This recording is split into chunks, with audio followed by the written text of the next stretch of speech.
Good morning, good morning, good morning, very good morning Anita, Anjali, Rahul, everyone, very very good morning. हम कल बात कर रहे थे सप्लाई के बारे में, डिमांड के बारे में, और आज हम मॉर्निंग में क्लास कर रहे हैं भाई, जिसमें मुझे डिमांड सप्लाई पर ही आगे डिस्कशन कर रहा है। यानी हमारी क्लास जो है वो डिमांड सप्लाई की ही चल रही है, और आज की क्लास में मुझे आगे डिस्कस करना है कुछ चीजों के बारे में। चलिए, झारखंड से क्लास लाइव कर रहे हैं अंजलि कुमारी, बहुत बढ़िया। पूरे भारत वर्ष से जुड़े हुए लोग हैं, कोई झारखंड से है, कोई बिहार से, छत्तीसगढ़ से है, मध्य प्रदेश से भी हैं, कुछ लोग दिल्ली से, दिल्ली में भी हैं जो लाइव पढ़ रहे हैं हमसे, और कई बार तो ऑफलाइन भी आते हैं। तो चलिए भाई, आज की क्लास में मैं क्या पढ़ाने वाला हूं, डिमांड सप्लाई पर बात चल रही थी सर। एक पॉइंट आता है जिसे हम लॉ ऑफ डिमांड कहते हैं। ध्यान से समझने की जरूरत है। लॉ ऑफ डिमांड, मांग का नियम क्या कहता है। देखो, एक बात याद रखना, जब हम पढ़ते हैं किसी भी चीज के बारे में, मैं फिर कह रहा हूं, अच्छा, 2 क्लास से आप डिमांड सप्लाई पढ़ रहे हो और आपको पता आपके एग्जाम में डिमांड सप्लाई कितना आता है, उसके क्वेश्चन भी आपके बन रहे हैं या नहीं, एक एक सवाल बन रहा होगा आपसे, और बनेगा, मैं कह रहा हूं, लास्ट तक आते आते। जब आप कहते हो लॉ ऑफ डिमांड है, मांग का नियम है ये, तो मांग के नियम को पहले ध्यान से समझना, क्योंकि प्रॉब्लम ये है, मैंने आपको बताया हुआ है कि जब भी हम लॉ ऑफ डिमांड पढ़ेंगे, ये क्या कहता है, इनवर्स या नेगेटिव रिलेशन होगा। ध्यान से सुनना मेरी बात, इनवर्स या नेगेटिव रिलेशन होगा बिटवीन प्राइस एंड डिमांड। यानी प्राइस में और उसकी डिमांड, यानी क्वांटिटी भी कहते हैं, मैंने बताया हुआ है पहले भी, किसी भी वस्तु की जो क्वांटिटी डिमांड है, उस डिमांड में यानी उसकी क्वांटिटी के बीच में जो रिलेशन बनेगा वो इनवर्स या नेगेटिव बनेगा। ये तो आप जानते ही हो, कीमत व मांग के मध्य ऋणात्मक संबंध होगा। बहुत ध्यान से सुनना, इन दोनों में ऋणात्मक संबंध।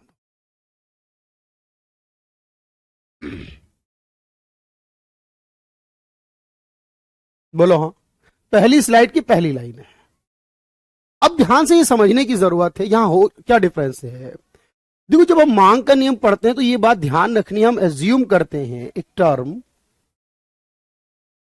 अदर फैक्टर्स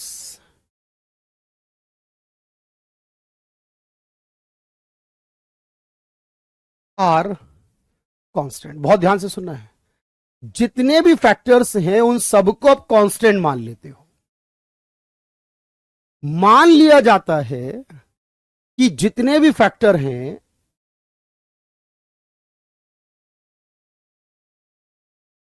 अन्य कारक स्थिर है। मैं इसलिए बार बार एक शब्द यूज कर रहा था सर, अदर फैक्टर क्या मानते हैं, अन्य कारक स्थिर हैं, उनमें कोई परिवर्तन नहीं होगा।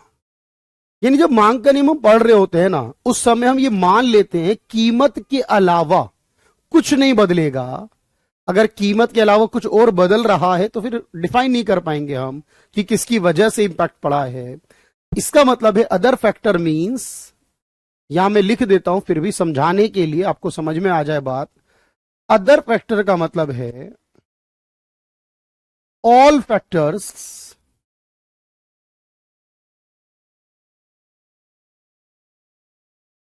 अफेक्टिंग डिमांड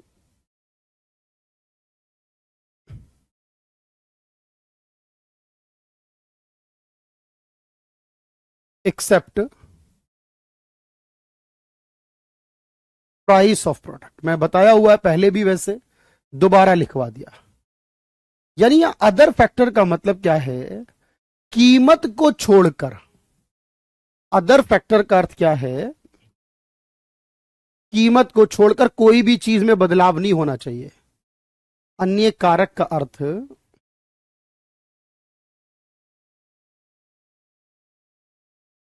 कीमत, वस्तु की कीमत को छोड़कर, जो अपनी कीमत है उसे छोड़कर, जिससे एक्सपेंशन कॉन्ट्रैक्शन होता है उसको छोड़कर, वस्तु की कीमत को छोड़कर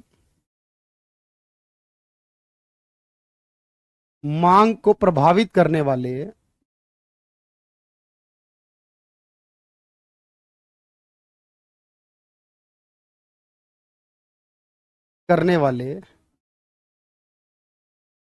सभी कारक।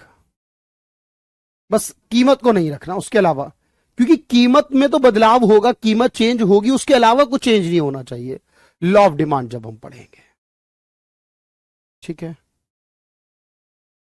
अच्छा, और मांग का नियम, it applicable on normal goods only. देखो, मांग का नियम जो होगा वो सिर्फ सामान्य वस्तु पर लागू होगा, क्योंकि देखो बहुत सारी वस्तुएं मैं पढ़ाऊंगा, यही आज की क्लास भी है। क्योंकि हमारे पास, आप कहोगे सर नॉर्मल गुड्स क्या होती है, कोई भी गुड्स के बारे में बताऊंगा घर में, यह नियम सामान्य वस्तु पर लागू होगा, बाकी वस्तुओं पर लागू नहीं होगा, हमारा सामान्य वस्तु पर लागू होगा।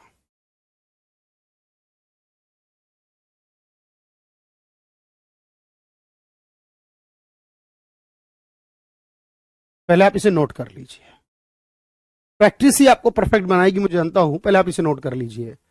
मांग का नियम है तो वो क्या कहता है कि एक तो रिलेशन नेगेटिव होगा, कीमत के अलावा बाकी सबको कांस्टेंट मानेंगे, स्थिर मानेंगे, फिक्स मानेंगे, चेंज नहीं होगा, और नॉर्मल पे होगा, बाकी पे नहीं होगा। अभी आगे बताऊंगा बाकी का क्या मतलब है, पहले इतना लिखिए।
चलिए सब बनवाऊंगा, जीडीपी जीएनपी वो सब बाद में बनवाऊंगा, नोट कर लिया है, ठीक है। अब देखो इसको ध्यान से देखना। अब मैं कहता हूं लॉ ऑफ सप्लाई क्या होगा। अब ध्यान से देखना, बस 2 मिनट देना मुझे।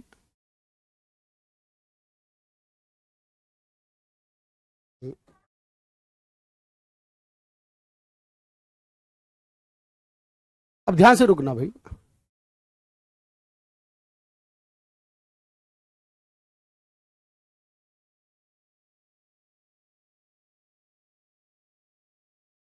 अब देखो, पहले यहां पे देखना। अब एक सवाल आएगा कि लॉ ऑफ सप्लाई क्या होगा, पूर्ति का नियम किसे कहेंगे। लॉ ऑफ सप्लाई, पूर्ति का नियम। अब पूर्ति का नियम क्या कहेगा कि डायरेक्ट या पॉजिटिव रिलेशन होगा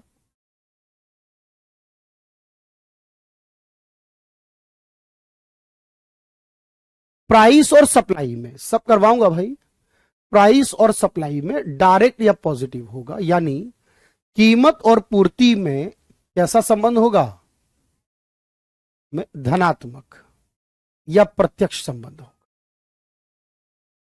लेकिन याद रखना, हम एज्यूम करेंगे सारे फैक्टर कांस्टेंट है, इसका मतलब यह हुआ जितने भी फैक्टर सप्लाई को अफेक्ट करते हैं, पूर्ति को प्रभावित कर सकते हैं, सारे कारक कीमत को छोड़कर उनको मानेंगे। और यह भी नियम किस पर लागू होगा, नॉर्मल पर होगा। अब आपके मन में सवाल यह आएगा सर कि नॉर्मल पर लागू होगा, नॉर्मल गुड्स क्या होती है, मैं बता दूं, वेट करना। अब मैं आपको आगे समझाऊंगा नॉर्मल गुड्स क्या होती है, यानी किस गुड्स को जनरली हम नॉर्मल मानते हैं, सामान्य मानते हैं। कोई भी वस्तु को नॉर्मल गुड्स माना जाता है जनरली, इसका अर्थ क्या बनता है। लेकिन मैं आपको बताऊं, फिर आप कहेंगे सर कौन सी ऐसी वस्तु इस पर नहीं लागू होगा। हम आगे एक पढ़ेंगे गिफन वस्तु, जिसको हम सामान्य तौर पर घटिया वस्तु या गिफन वस्तु कहते हैं, गिफन या घटिया वस्तु।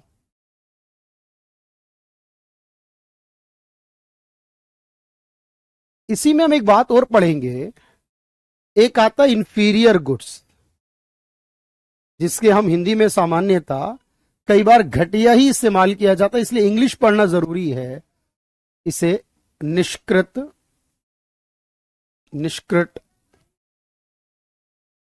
या निम्न कोटि, और कई बार इसके लिए भी घटिया का इस्तेमाल किया जाता है। इसलिए क्वेश्चन पढ़ने से पहले आपको हिंदी देखनी से ज्यादा इंग्लिश देखनी पड़ेगी इस सवाल के लिए। और इसी में मैं आपको फिर पढ़ाऊंगा, एक लग्जरी गुड्स होती है जिसे हम लग्जरी या वैबलन गुड्स कहते हैं, प्रतिष्ठा सूचक या वैबलन वस्तु कहते हैं। अब इसमें से अगर आपको 4 ऑप्शन देके पूछे कि बताओ किस पर लागू होगा, तो आपने सीख लिया उस पर लागू होगा, बाकी पे लागू नहीं होगा। इसे हिंदी में हम प्रतिष्ठा सूचक या वैबलन वस्तु कहते हैं।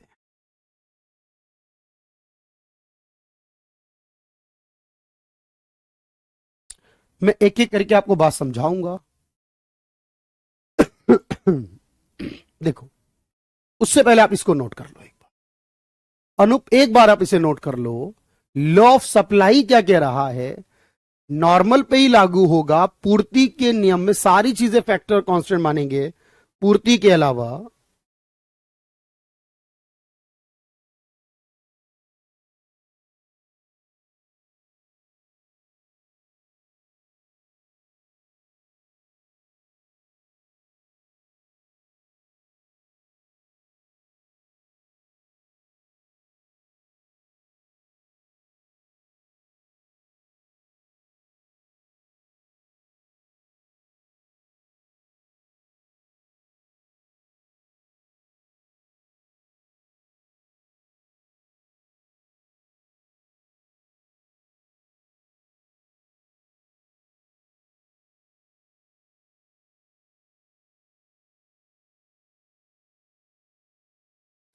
चलिए भाई, लगभग ये डन होगा, वही बात सभी लिखनी है, सेम बात करनी है। अब जो मैं पढ़ा रहा हूं बोले ध्यान से पढ़ना कि सर कहां कहां पर ये लागू होगा, तो नॉर्मल गुड्स पर होगा। होता क्या है देखो, ध्यान से देखना। जब मैं ये कहता हूं कि कोई भी गुड्स ऐसी है जहां प्राइस का और डिमांड का रिलेशन नेगेटिव है, सामान्य तौर पे प्राइस का और डिमांड का कैसा रिलेशन होना चाहिए, आप कहोगे इनवर्स रिलेशन होना चाहिए। Inverse relation between price and demand, price और डिमांड के बीच में कैसा रिलेशन होगा, inverse relation, price and demand. और इनकम और डिमांड में कैसा रिलेशन होगा, याद रखना। और इसके अलावा इनकम और डिमांड में पॉजिटिव या डायरेक्ट रिलेशन मैंने बताया हुआ है। इनकम और डिमांड का रिलेशन हो पॉजिटिव और कीमत डिमांड का रिलेशन हो नेगेटिव। अगर ये दोनों नियम किसी बात पर लागू हो जाते तो उसको नॉर्मल मान लिया जाता है, चाहे उसकी कीमत कुछ भी हो, कम या ज्यादा। जहां ये दो बातें अप्लाई हो जाएं, प्राइस के साथ डिमांड का नेगेटिव रिलेशन इनकम और डिमांड का पॉजिटिव डायरेक्ट रिलेशन हो, ये पढ़ लोगे इतना, ठीक है। 16 देखते हैं भाई हर्ष। अच्छा, गिवन गुड्स क्या होती है देखो। अब घटिया वस्तु क्या होती है पहले इसको समझना। एक व्यक्ति है जिनका नाम था रॉबर्ट गिफन। रॉबर्ट गिफन ने एक थ्योरी समझाई हमें, बहुत ध्यान से सुनना मेरी बात। वो ये कहते हैं इंग्लैंड में, ब्रिटेन में दो तरह के लोग हैं, अमीर और गरीब। अमीर फ्रूट्स खाते हैं और गरीब ब्रेड खाते हैं, रोटी ब्रेड। अचानक से महंगाई बढ़ने लगी तो महंगाई में तो ब्रेड भी महंगे होंगे और फ्रूट भी महंगे होंगे।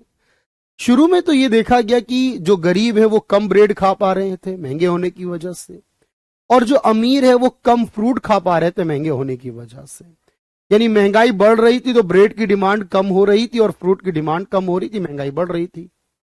एक समय बाद ऐसा हुआ जब महंगाई बहुत बढ़ गई तो जो गरीब हैं वो तो ब्रेड ही खा रहे हैं थोड़ा बहुत जो भी मिल रहा है, और जो अमीर जो फ्रूट खाया करते थे वो फ्रूट बहुत कम मिल रहा है, इसलिए उन्होंने क्या करा, ब्रेड खाने शुरू कर दिए।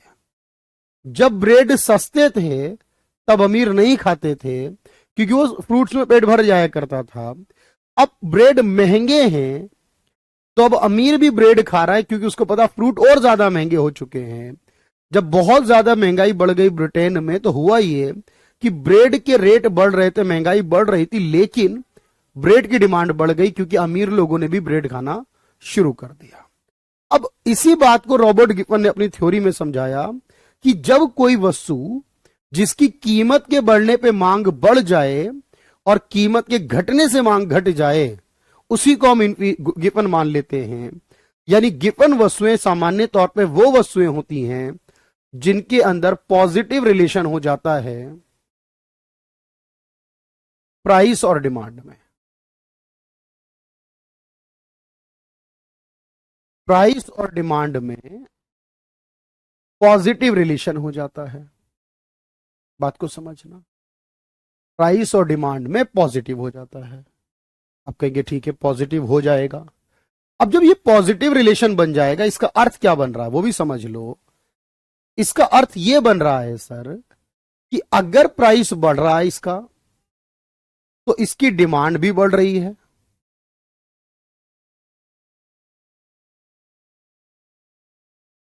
और अगर प्राइस कम हो रहा है, अगर प्राइस कम हो रहा है तो डिमांड भी कम हो रही है। इसका ये मतलब बन गया। इसका मतलब ये वो वस्तु हो गई जहां मांग का नियम काम नहीं करेगा, और जब आप इसका कर्व बनाओगे, इसका डिमांड कर्व बनाओगे, गिफन गुड्स डिमांड कर्व बनाओगे, जब स्पेसिफिकली आपसे कहा जाएगा इसका डिमांड कर्व, तो जब आप इसका डिमांड कर्व बनाओगे तो वो अपवर्ड बनेगा, ऊपर की तरफ। क्यों? क्योंकि जब प्राइस बढ़ने से बढ़े और कम होने से कम हो जाए, ये उल्टा हो जा रहा है ना। जब प्राइस बढ़ने से बढ़ रहा है,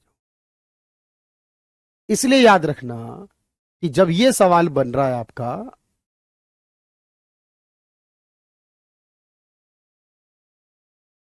तो यहां मांग का नियम लागू नहीं हो रहा है। इसी को रॉबर्ट गिफन ने बताया गिफन गुड्स कहकर। अच्छा, एक इंफीरियर होता है जैसे इनकम के साथ।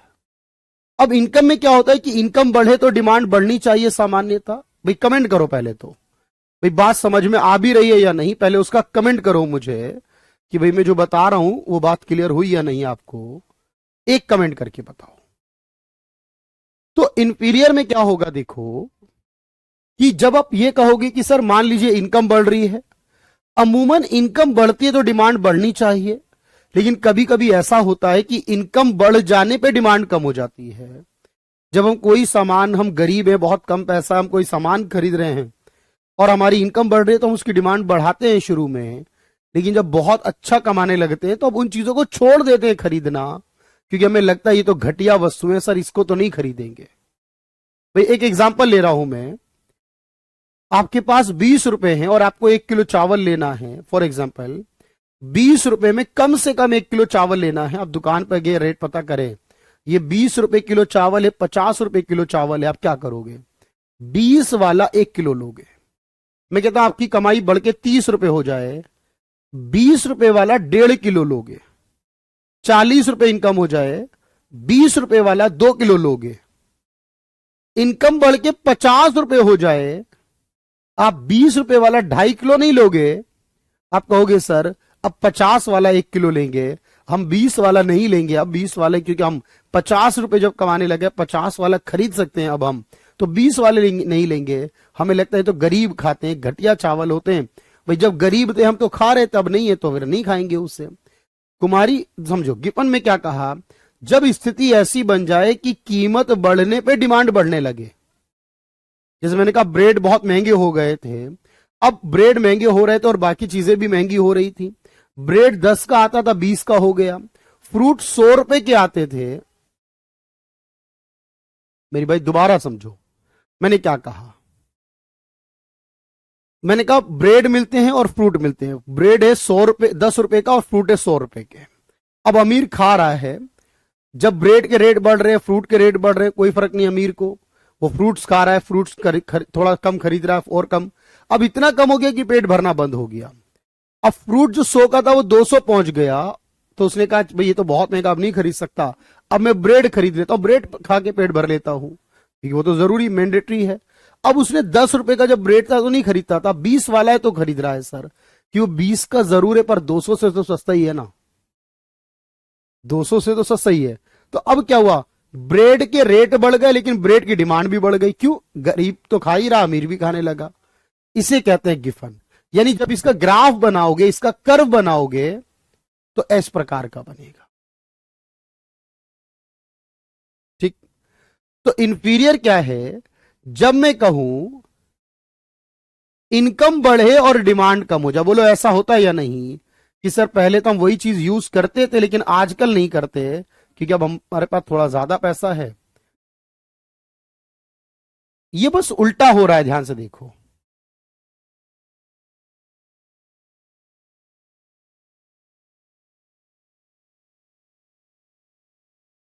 जब किसी वस्तु में ये मैं कहूं कि इनकम बढ़े लेकिन डिमांड कम हो जाए, सामान्य तौर पर मैंने क्या बताया, इनकम बढ़ती है तो डिमांड बढ़ती है, लेकिन मैं कह रहा हूं इनकम बढ़े और डिमांड कम हो जाए, या इनकम कम हो और डिमांड ज्यादा हो जाए।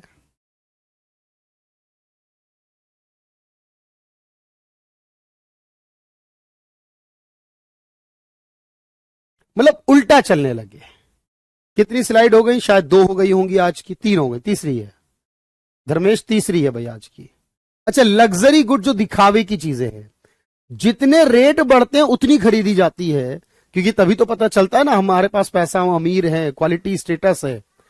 याद रखना लग्जरी चीजों में क्या है, कीमत बढ़ती है तो भी आप देखो इसकी डिमांड बढ़ती है, क्योंकि लग्जरी चीजें होती है ना, महंगी होंगी तो ही लोग खरीदते हैं।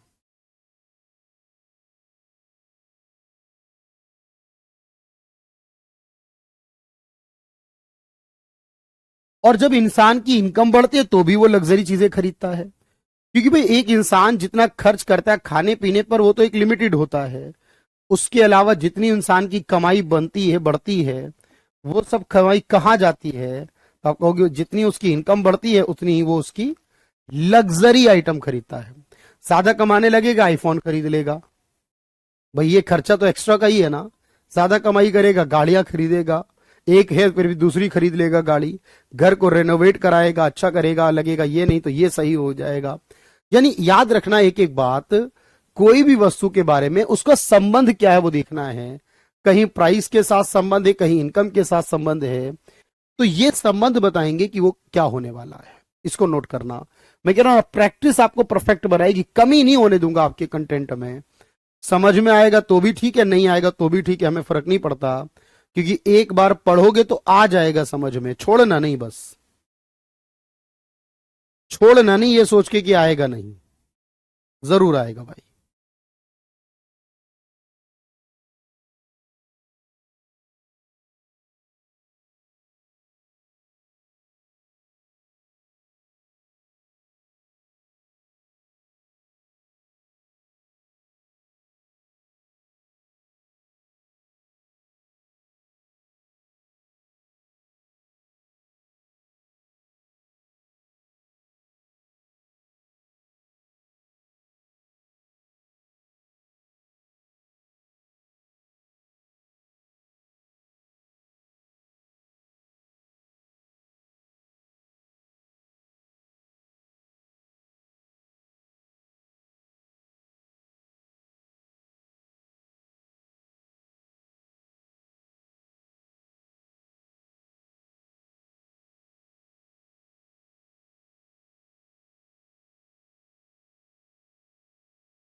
नोट करें भाई एक बार।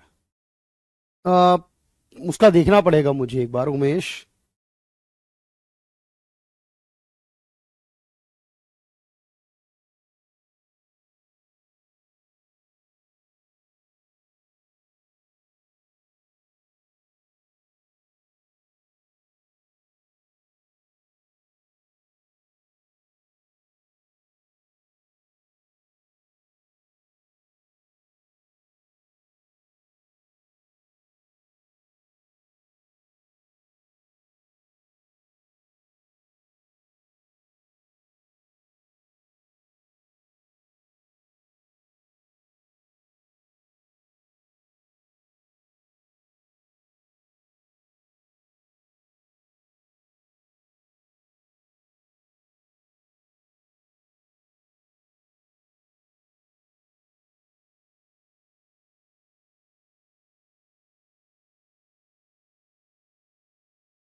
अब आपने कहा ठीक है, चलिए, थैंक यू भाई।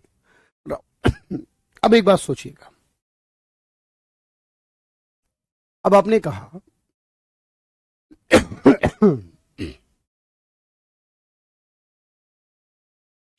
देखो, अब आपने कहा कि कंज्यूमर चाहता है किसी सामान को कम कीमत में खरीदना और प्रोड्यूसर चाहता है उस सामान को ज्यादा कीमत में बेचना। बहुत ध्यान से सुनना। कंज्यूमर चाहता है कम कीमत में, प्रोड्यूसर चाहता है ज्यादा कीमत में।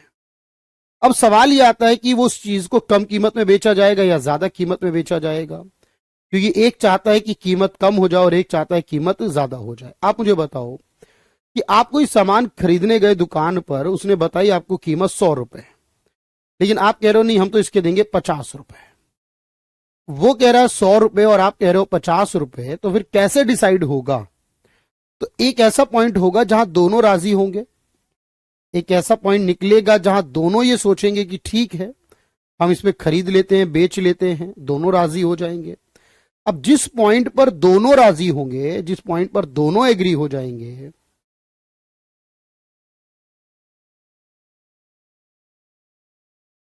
उसे क्या कहेंगे?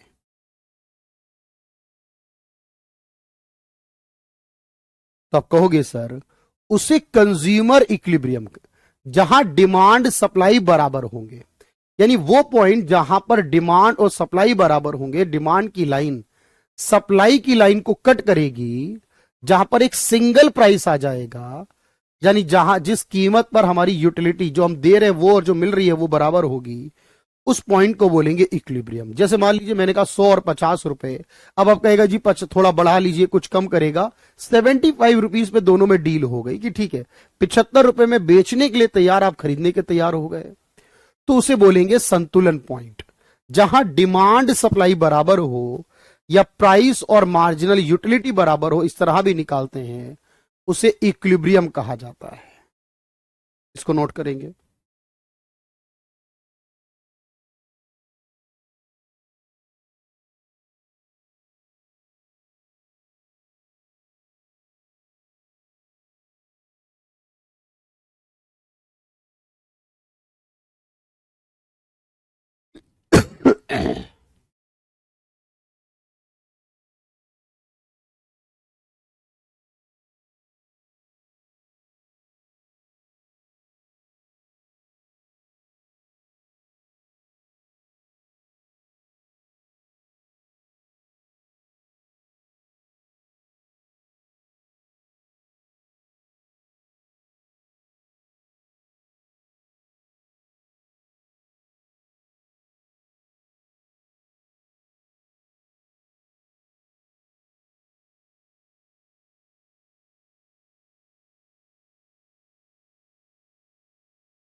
जहां बराबर हो जाएंगे। अब ध्यान से देखना, एक और वर्ड आता है जिसे कहते हैं हम कंज्यूमर इक्विलिब्रियम के अलावा। अब मान लीजिए मैं कहता हूं, ध्यान से सुनना, कि एक होता है कंज्यूमर सरप्लस और एक होता है प्रोड्यूसर सरप्लस। पहले तो आप इसे नोट करें और मेरी बात ध्यान से सुने, क्योंकि मैं एक एक क्वेश्चन की प्रैक्टिस भी कराऊंगा साथ में, आप जानते हो।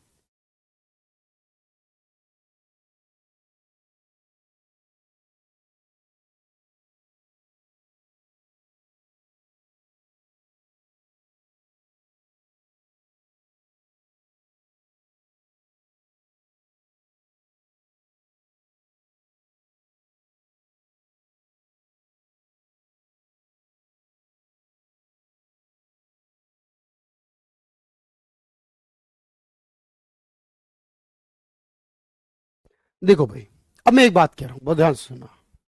कोई बात नहीं, बहुत अच्छी बात है, थैंक यू। चलिए, अब मैं एक सवाल कर रहा हूं आपसे। एक होता है उपभोक्ता सरप्लस, उपभोक्ता अधिशेष।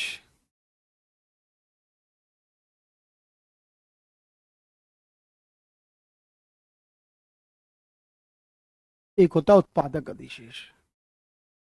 पहले पूरी बात समझना, ये दोनों टर्म्स में बता रहा हूं, इस पे बेस्ट सवाल भी करवाऊंगा। अब जैसे मान लीजिए मैं आपसे कहता हूं कि आप कोई सामान खरीदने के लिए बाजार जाते हो, तो अपने मन में एक बात सोच कर जाते हो। बहुत ध्यान सुना। मैंने ये सोचा मैं बाजार जा रहा हूं और मुझे एक जीन्स खरीदनी है जो मैं 1500 रुपए की खरीदूंगा। मैंने कहा खरीदने की संभावित मूल्य 1500 है, मैं 1500 रुपए तक में जीन्स खरीदूंगा। बोलो हाँ या ना, ऐसा होता है ना जी? चलिए ठीक है, जा रहे हैं जी, खरीदेंगे। अब मुझे 1500 रुपए में खरीदनी है, और जब मैं बाजार गया और जाके देखी, सारी दुकानें देखी और रेट लिए, तो मुझे वहां पर ये जीन्स जो है वो 1200 रुपए में मिल गई। या मैंने दुकान पर गया, रेट पता करे, कहीं से भी बात नहीं बनी, 1650 की मिली, इससे कम बात नहीं बनी। मैं सोच कर गया 1500 रुपए और मुझे मिल गई 1200 में, तो मुझे 300 रुपए का फायदा हो गया। एक बात ध्यान से सोचना, लेकिन अगर मैं 1500 रुपए लेके जा रहा हूं सोचकर, और मैं मिल पा रही है मुझे 1650 की, तो मुझे 150 रुपए का नुकसान हो गया। सोच से बोलो हाँ या ना। मैं 1500 की लेने जा रहा था मैं तो, लेकिन 150 1600 की मिली, 1650 की। तो जो मुझे फायदा हुआ, मैं ग्राहक हूं, इसे कहूंगा उपभोक्ता सरप्लस, और इसे कहूंगा उपभोक्ता हानि। उपभोक्ता का फायदा और उपभोक्ता की हानि, यानी जो मैंने प्राइस दिया एक्चुअल और जो मैंने डिसाइडेड था वो, उसका डिफरेंस। पॉजिटिव बच रहा है तो फायदा, नेगेटिव बच रहा है तो लॉस, ये मतलब है। अब इसी तरह जो बेचने वाला है, उत्पादक, उसने सोचा मैं कोई सामान 2000 का बेचूंगा। उसने कोई सामान बेचने की कीमत रखी 2000 रुपए की, मैं 2000 का बेचूंगा, कि संभावना है 2000 रुपए का बिकेगा ये। अब कोई आया ग्राहक खरीदने, उसने बताया जी इसके 3000 रुपए। बातचीत हुई, डील हुई, उसे 2000 का बेचना था, लेकिन उसने 2500 का बेच दिया। ऐसा ही होता है ना भाई, वो तो ट्राई करते हैं जितने ज्यादा का बिक जाए। तो उसे 500 का फायदा हो गया, उत्पादक बेचने वाले को 500 का फायदा। या डील कर रहा था, 2000 का सामान बेचना था, डील कर रहा था, बात बन नहीं रही थी। कई बार होता आखिरी सामान था, चलो 1800 में ही बेच दिया, क्योंकि लास्ट था, एक रोकने का फायदा नहीं था कुछ ज्यादा, तो 200 रुपए का नुकसान भी हो सकता है। ये क्योंकि बेचने वाला है, तो इसे कहेंगे उत्पादक फायदा या उत्पादक लॉस। अब जितने में हम बेचना चाहते हैं, खरीदना चाहते हैं, हमने बताया कितना, वो फर्क नहीं है। जो मुझे बेचने की कीमत डिसाइड करी और जो एक्चुअल में बेचा, उसका डिफरेंस। क्वेश्चन कराऊंगा मैं आपको अभी, पहले आप इसे नोट करना।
चलिए इसे कहते हैं।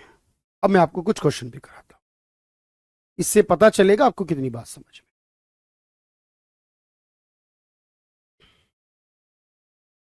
मैं कह रहा हूं ना, इंपॉर्टेंट है प्रैक्टिस करना।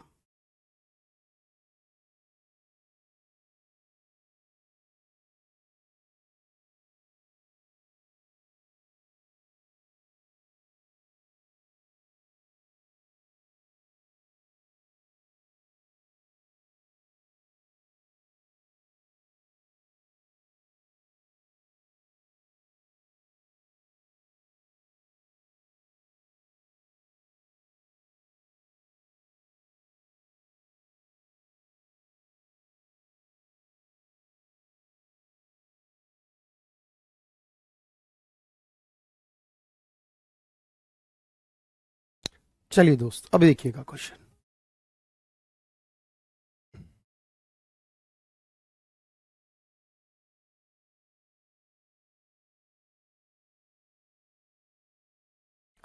रीमा एक खास डिजाइनर पार्टी ड्रेस खरीदना चाहती है। दुकानदार उस पोशाक पर 20% की छूट का प्रस्ताव दे रहा है, जिस पर 5,000 रुपये चिन्हित हैं। यदि रीमा उस पोशाक के लिए 7,000 का भुगतान करने के लिए भी तैयार थी, तो रीमा का उपभोक्ता अधिशेष क्या होगा? बहुत ध्यान से पढ़ना। वो 7,000 तक खरीदने के लिए तैयार थी। अब दुकानदार उसके 5,000 के ऊपर 20% छूट के अलावा कह रहा है भाई इतने का दूंगा आपको।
आप कहोगे देखो, 7,000 में वो खरीदने के लिए तैयार थी।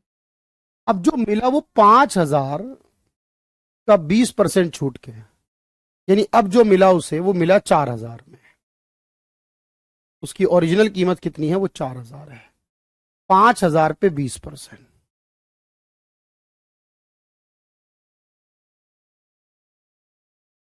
तो जो चीज वो 7,000 में खरीदना चाहती थी वो 4,000 में मिल गई, उसको 3,000 का फायदा हुआ।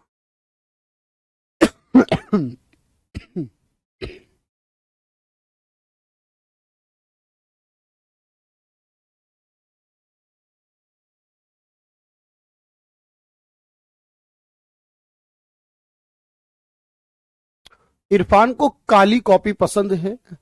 एक सड़क किनारे वाला स्टॉल जो 120 रुपए में काली कॉफी के एक कप की बिक्री करता है, काली कॉफी पसंद, सॉरी, उसने इरफान को 25% छूट दी।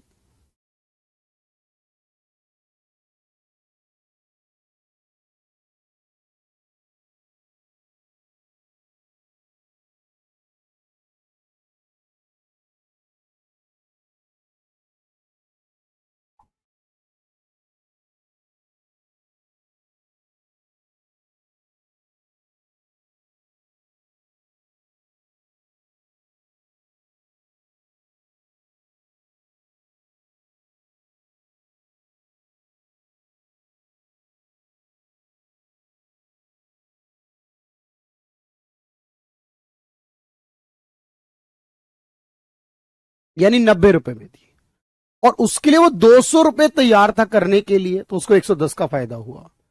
जिस कॉफी के वो 110 रुपए, 200 देने को तैयार था, वो 120 और डिस्काउंट के बाद 90 रुपए की मिल गई, तो उसको 110 का फायदा हो गया।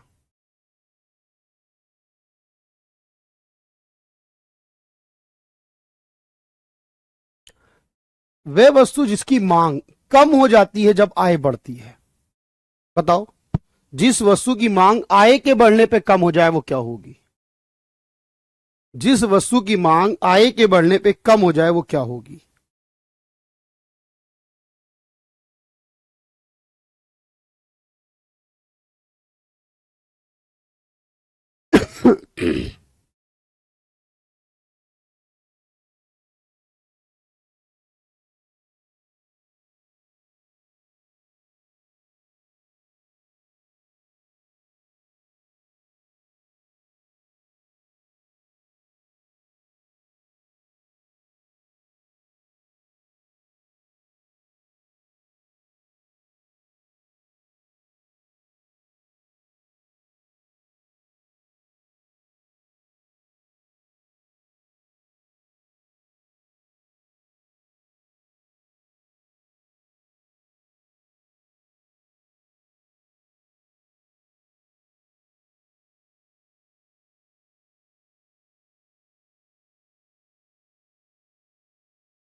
चलिए, तो ऐसी वस्तु को इंफीरियर कहते हैं क्योंकि कीमत के बढ़ने पर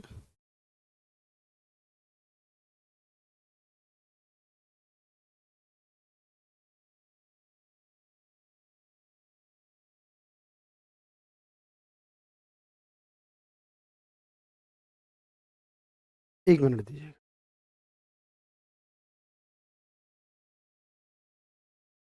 जब बढ़ती हुई आय के साथ किसी वस्तु की मांग बढ़ती है तो उसे क्या कहेंगे? आय बढ़े और उसके साथ मांग बढ़े, आय बढ़े और मांग, तो उसी को सुपीरियर या लग्जरी भी कहते हैं। इसी को सुपीरियर कहते हैं, लग्जरी कहते हैं।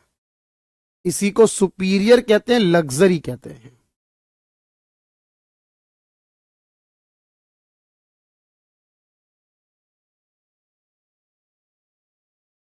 किसी भी वस्तु के जो उत्पादन के कारक हैं, घटक या कारक, उसकी मांग क्या होती है? भाई जैसे हमें कोई वस्तु चाहिए, उसकी मांग होती है, पर उस वस्तु को बनाने के लिए लेबर, मशीन, इन सब की जरूरत पड़ती है, वो मांग क्या कहलाती है? तो याद रखना, वो सारी मांग क्या कहलाएगी? तो किसी भी वस्तु की जो मांग है वो तो डायरेक्ट होती है क्योंकि हमें वस्तु चाहिए, लेकिन उसके लिए जो चीजें जरूरत है, काम आएंगी, उनको ड्राइव्ड बोलते हैं। जिसे उसे खरीदने के लिए पैसा चाहिए उसको भी ड्राइव्ड कहते हैं। उसे ड्राइव्ड।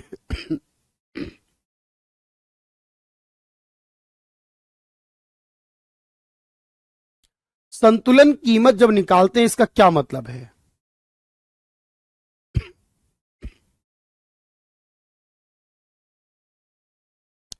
संतुलन कीमत पे क्या होगा? जहां संतुलन बनेगा, संतुलन कीमत, संतुलन मात्रा, संतुलन का मतलब यह होगा कि मांग की गई मात्रा और आपूर्ति की गई मात्रा बराबर होगी। मांग की मात्रा और यानी डिमांड और सप्लाई बराबर होंगे। एक पुराने टीवी को बेचने के लिए 7,000 रुपए तैयार था, उसने 12,000 बताई लेकिन 10,500 का बेच दिया। बताओ क्या हुआ?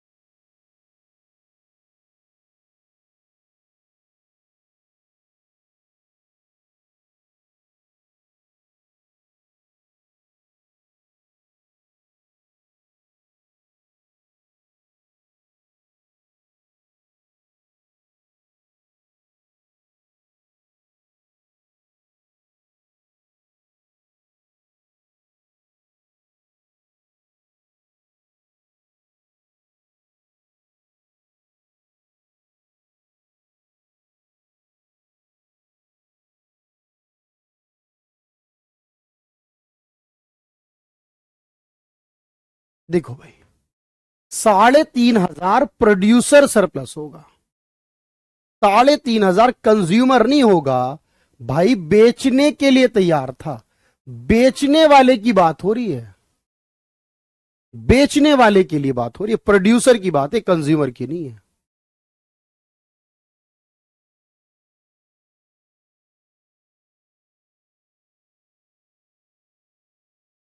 सोच के बताना, पूर्व धारणा नहीं है।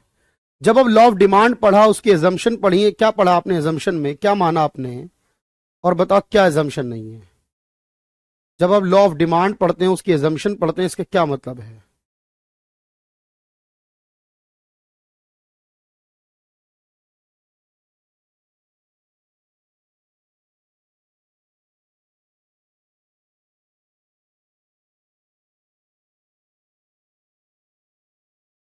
क्या लगता है। देखो, नो चेंज इन प्राइस, ये तो ठीक है, ये भी ठीक है, ये भी ठीक है, ये गलत है। क्योंकि आपने कहा जी डेमोन्स्ट्रेशन से, देख के प्रभावित नहीं होना चाहिए, उसमें लिखा प्रभावित होता, जबकि मैंने बताया कीमत के अलावा किसी भी चीज से प्रभावित नहीं होता, कीमत के अलावा किसी चीज से प्रभावित नहीं होगा। मांग का नियम किसका संबंध बताएगा।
ये प्राइस और उसकी क्वांटिटी को बता रहा है।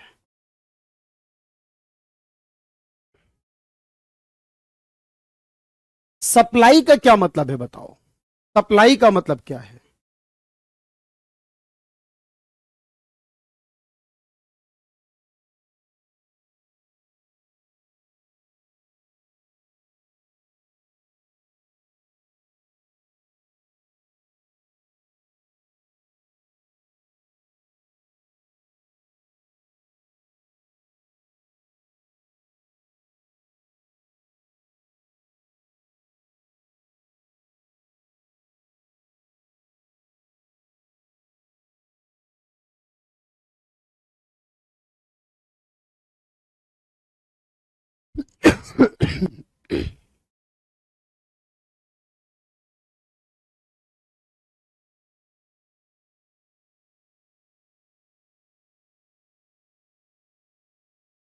चलिए, कि एक समय पर आप कितनी कीमत बेचने के लिए तैयार हो, उसी को सप्लाई कहेंगे।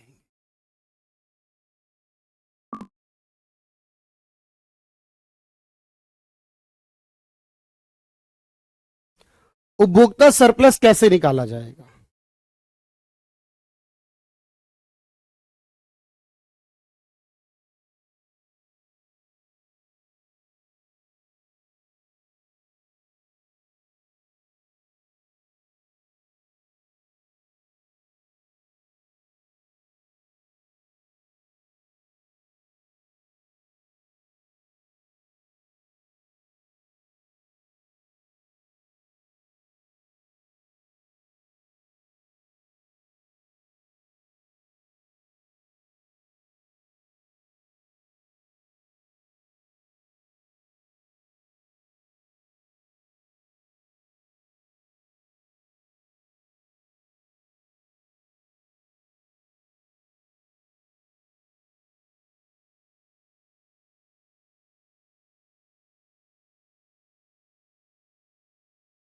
आपने कहा जी पोटेंशियल यानी एक्सपेक्टेड जो है उसके प्राइस के साथ। तो मेरी बात यहां तक समझ में आई है सभी को? लगभग लगभग बात क्लियर हो गई होगी। इससे आगे की कहानी मैं आपको अब कल पढ़ाऊंगा और उसको फिर आप करेंगे मेरे साथ, ठीक है भाई? चलिए आज के लिए यही रोकते हैं, बाकी क्लास हम अगली क्लास करेंगे। थोड़ी क्लास छोटी जरूर है आज की, लेकिन कल अपने टाइम पर करेंगे होपफुली। और अगर शेड्यूल होगा तो एक बार चेक कर लेना, मैं कल का भी कुछ कंफर्म नहीं कर रहा हूं, कल चेक कर लेना शेड्यूल, ठीक है? Thank you everyone, thank you so much.